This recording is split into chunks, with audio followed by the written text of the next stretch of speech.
Bonsoir, bonsoir, ça faisait presque 1 an et demi que je n'avais pas fait de vidéo en fait d'affiches au cinéma, une longue période, et là je reviens en fait pour un nouveau format. J'ai décidé de refaire des affiches au cinéma mais avec un nouveau format. Et en fait je reviens à la base, aux racines, aux origines de d'affiches au cinéma. D'ailleurs j'aurais pu appeler cette vidéo d'affiches au cinéma The Origins. Voilà, donc il faut se rappeler que d'affiches au cinéma c'est avant tout un quiz que j'aimais mettre en fait sur internet des petits extraits de vidéos que les gens devaient reconnaître, en fait reconnaître le film dans lequel ils étaient extraits. Et voilà, c'était souvent autour d'un même thème, même si le thème n'était pas forcément très clair. En tout cas, il était dans ma tête, c'était très clair, pour faire les suivre. Voilà. Donc aujourd'hui, en fait, j'avais envie de refaire des affiches au cinéma, pas forcément de parler d'un film, même si j'adore raconter, dire ce que j'ai aimé et ce que j'ai moins aimé dans les films. Mais là j'ai envie de faire un film un peu plus général parce que voilà on peut parler du cinéma plus que d'un film en particulier. Donc j'ai intitulé en fait ce DAF, c'est la nouvelle version, nouveau format origine, les clichés au cinéma. D'ailleurs j'invite les gens à voir la vidéo du Fossoyeur qui a sur le même thème. Voilà. J'ai l'habitude de dire en fait que les clichés sont négatifs, ils peuvent l'être souvent quand ils sont mal exploités, mais quand ils sont bien exploités en fait ils tiennent plus de ce qu'on appelle les codes. Dans le cinéma de genre il y a forcément des codes, dans les westerns où il y avait toujours les mêmes choses. Alors ça permet en fait aux spectateurs durant cette période assez courte qui est la durée d'un film de rentrer plus facilement et plus rapidement dans un univers. Dans un film d'horreur par exemple, c'est forcément le code, c'est essayer de placer ce film dans un endroit, dans un lieu angoissant. Ça peut être une maison hantée, une grotte, etc. C'est en général donc, vous allez comprendre tout à l'heure en quoi ça consiste en fait. Donc, je vais vous expliquer le titre de la vidéo, pourquoi adapter au cinéma, les clichés au cinéma. Parce qu'en fait j'ai envie de parler d'un élément très important dans les films, les clichés. On a souvent envie de dire qu'un cliché est forcément quelque chose de négatif. Pas toujours en fait. J'invite d'ailleurs, si vous voulez approfondir le thème, à regarder la vidéo du Fossoyeur, qui a fait une excellente vidéo sur les clichés au cinéma. Donc il explique ce que je voudrais expliquer d'ailleurs, la différence entre un cliché et un code. Un cliché en fait c'est quand un code c'est quoi? C'est le fait d'utiliser quelque chose qui a déjà été vu pour aider le spectateur à entrer plus facilement dans un univers qu'il connaît.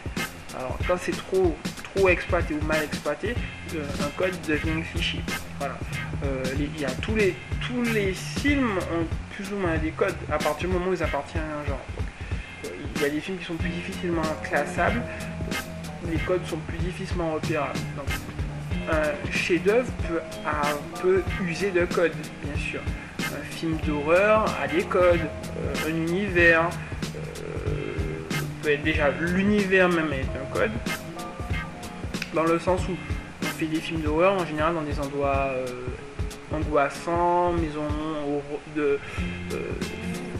hantées, manoirs, grottes, forêts, etc. C'est difficile de faire un film d'horreur sur la plage. Et pourtant il y en a qui arrivent, les dents de la mer, ça se passe au soleil de la Californie et Spielberg réussit à faire un film très angoissant en usant en tout ou partie de codes, mais en usant d'autres codes.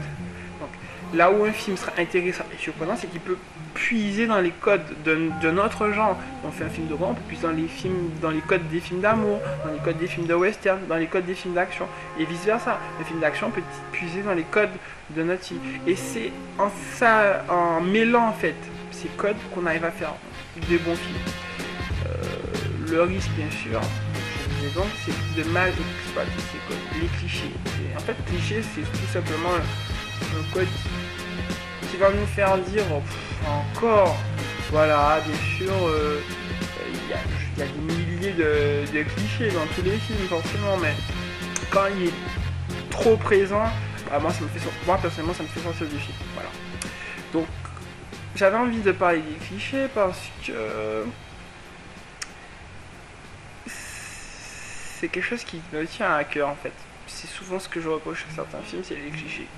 Les clichés. Autant je peux aimer les codes, autant les clichés me font sortir absolument du film.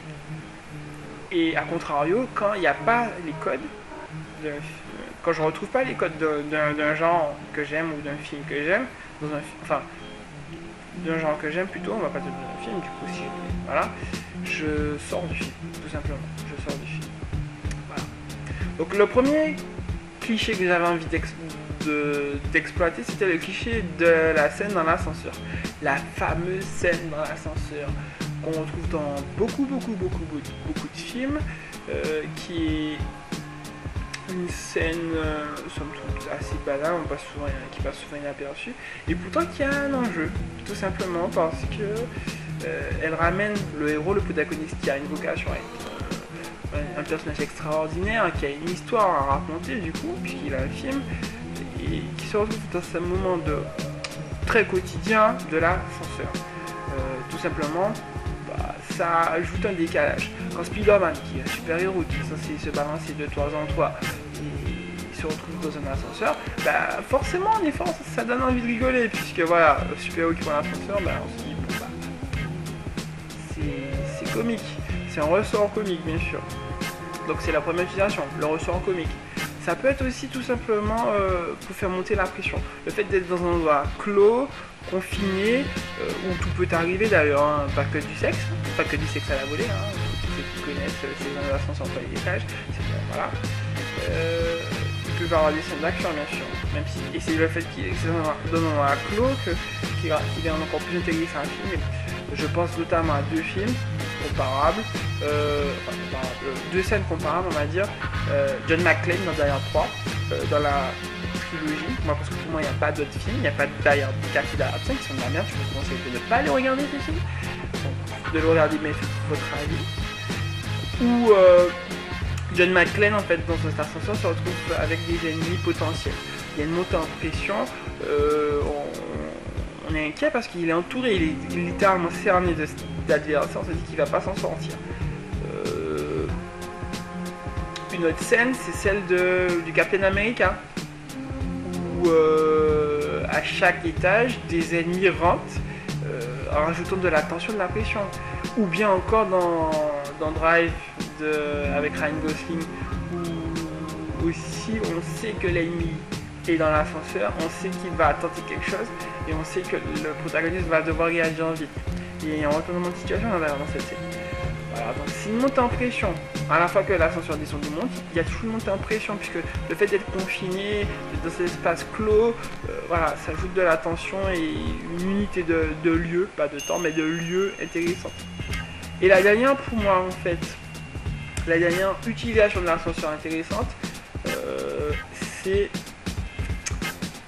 en fait la métaphore tout simplement. L'ascenseur c'est une métaphore de ce qui monte et de ce qui descend, plus qu'un escalier d'ailleurs, je trouve.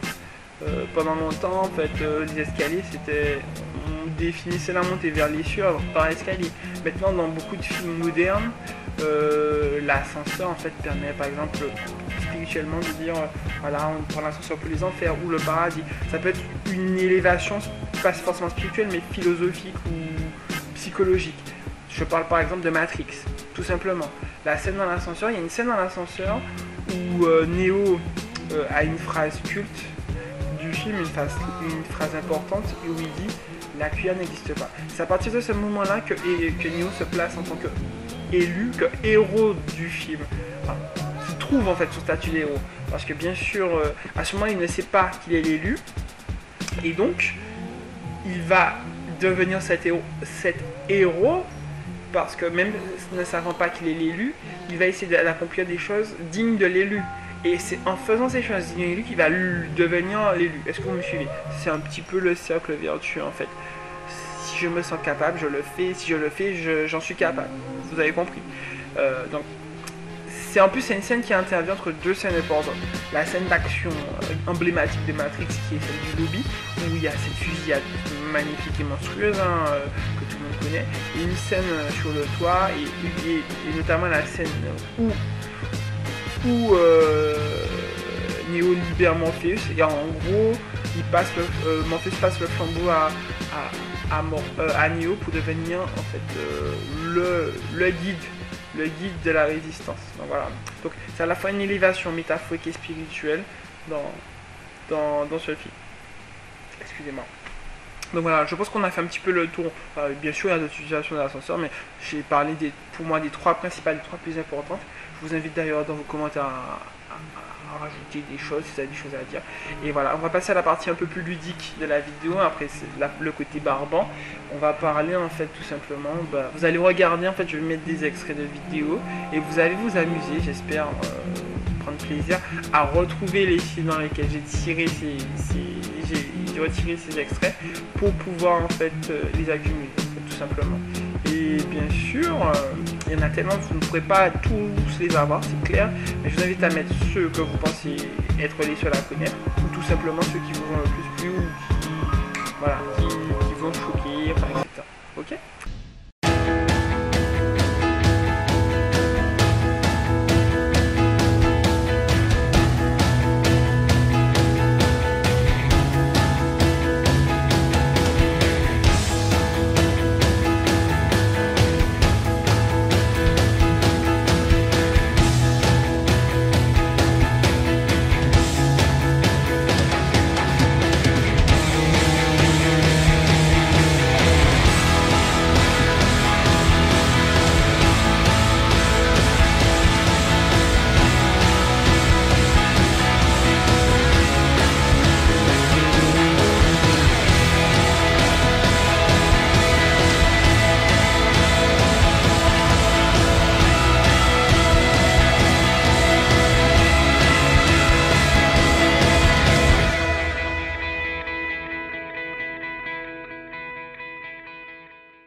We'll get the next one.